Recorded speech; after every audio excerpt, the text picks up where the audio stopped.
Assalamu alaikum rahmatullah. Dear learners, I believe you all are great by the grace of Almighty Allah. Moreover, I'm well by the grace of Almighty Allah. So we are going to learn about subject and object in a sentence. So this is today's topic. So let's move on to forward. Also, we are going to know about ins and outs, about subject and object. So I think after watching this video, you will be sure that about subject and object in a sentence is a great job for you. So let's get us started. First of all, we are going to read or we are going to know about the subject. What is subject?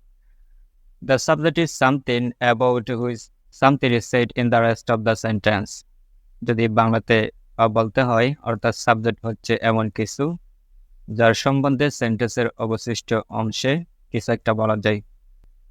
আমাদেরকে জানতে হবে যে অর্থাৎ subject হচ্ছে কোন একটা সেন্টেন্সের মধ্যে কোন একটা কিছু কোন একটা অংশ সম্পর্কে সেন্টেন্সের বাকি অংশে বলা হয় তার সম্পর্কে বলা হয় সেটি অর্থাৎ সেই অংশটি হচ্ছে সেন্টেন্সের সাবজেক্ট।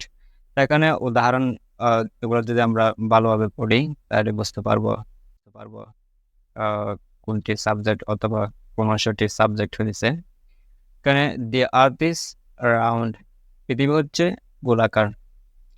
পৃথিবী গোলাকার, কি গোলাকার কার সম্বন্ধে বলা হচ্ছে? পৃথিবী সম্পর্কে। So obviously the earth is subject in this sentence. Then next example is the moon gives us light at night. চন্দ্র আমাদেরকে রাতের বেলায় আলো দেয়। কে আলো দেয়? এটা সেন্টেন্সের বাকি অংশে বলা হচ্ছে চন্দ্র সম্পর্কে, সেজন্য এখানে মূল হচ্ছে সাবজেক্ট। এরপর উদাহরণ যদি দেয়, the house was destroyed by a storm. ঘরটি একটি জড় আবহাওয়া দ্বারা ধ্বংস হয়েছিল। এখানে ঘরটি অর্থাৎ একটি জড় আবহাওয়া দ্বারা ধ্বংস হয়েছিল। কি ধ্বংস হয়েছিল অর্থাৎ কোন অংশটি সম্পর্কে বলা হচ্ছে এখানে? দ্য হাউস, এই অংশ সম্পর্কে এখানে সেন্টেন্সের বাকি অংশে বলা হচ্ছে। তারপর example, Jennifer walk to the store. Jennifer স্টোরের মধ্যে অর্থাৎ মেঝোতে হাঁটছিল। এখানে মেঝোতে হাঁটছিল কে অর্থাৎ কোন অংশ সম্পর্কে এখানে বলা হচ্ছে? জেনিফার, এই অংশ সম্পর্কে এখানে সেন্টেন্সের বাকি অংশে বলা হচ্ছে। তারপর you are a great singer, তুমি একজন মহৎ অর্থাৎ বিখ্যাত গায়ক। একজন বিখ্যাত গায়ক কে অর্থাৎ এই অংশটুকু কোন অংশ সম্পর্কে বলা হচ্ছে এখানে? এখানে ইউ অর্থাৎ তুমি সম্পর্কে বলা হচ্ছে। তাইলে এখন আমরা সেন্টেন্স সম্পর্কে এখন পুরোপুরি ধারণা পাইছি। সো এখন যাবো যে সাবজেক্ট এবং অবজেক্ট চেনার উপায়। প্রথমে সাবজেক্ট হিসেবে ধারণা নিই। ভার্বকে যদি কে বা কারা দ্বারা প্রশ্ন করলে সাবজেক্ট পাওয়া যায়।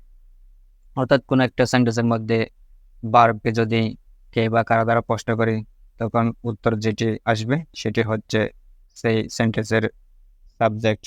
তো এই উদাহরণের মধ্যে যেমন হি ডিড ইট, সে এটি করেছিল, এটি করছিল। তো যদি কে দ্বারা প্রশ্ন করি কে করছিল, হি, এখানে সাবজেক্ট হবে হি। এরপর উদাহরণ, আই উইল মিট হিম, আমি তার সাথে দেখা করব। কে দেখা করবে? কে দেখা করবে? আই, অর্থাৎ আমি দেখা করব। তো এরপর উদাহরণ হচ্ছে দে হেল্প আস, তারা আমাদেরকে সাহায্য করে। তো কে বা কারা দ্বারা প্রশ্ন করলে যেটি উত্তরে আসবে সেটি হচ্ছে সাবজেক্ট। এখানে কারা দ্বারা প্রশ্ন করলে অর্থাৎ কারা আমাদেরকে সাহায্য করে? দেই, তারা। এরপর অবজেক্ট, অর্থাৎ কোন একটা সেন্টেন্সের ভার্বকে যদি কি বা কাকে দ্বারা প্রশ্ন করি তখন উত্তর হিসেবে যেটি আসবে সেটি হচ্ছে অবজেক্ট। যেমন এখানে দে হেল্প আস, তারা আমাদেরকে সাহায্য করে। তারা সাহায্য করে কাকে বা কি? কাকে, অর্থাৎ কাকে সাহায্য করে? আমাকে সাহায্য করে। এরপর হচ্ছে দে প্লে ফুটবল, তারা ফুটবল খেলে। যখন বারকে জিজ্ঞেস করবো দে প্লে, তারা খেলে, কি খেলে, ফুটবল খেলে, কি দ্বারা প্রশ্ন করলে এখানে সেন্টেন্সের অবজেক্ট পাওয়া যাচ্ছে। একটা বিশেষ ভেরি ইম্পর্টেন্ট নোট, অবজেক্ট হওয়ার ক্ষমতা নাউন বা প্রনাউন তাদের সমজাতীয় শব্দের, অর্থাৎ কোন একটা সেন্টেন্সের মধ্যে সাবজেক্ট এবং অবজেক্ট, নাউন, প্রনাউন অথবা তাদের সমজাতীয় শব্দেরই ক্ষমতা থাকে। Okay, we are going to finish today's class. See you next class.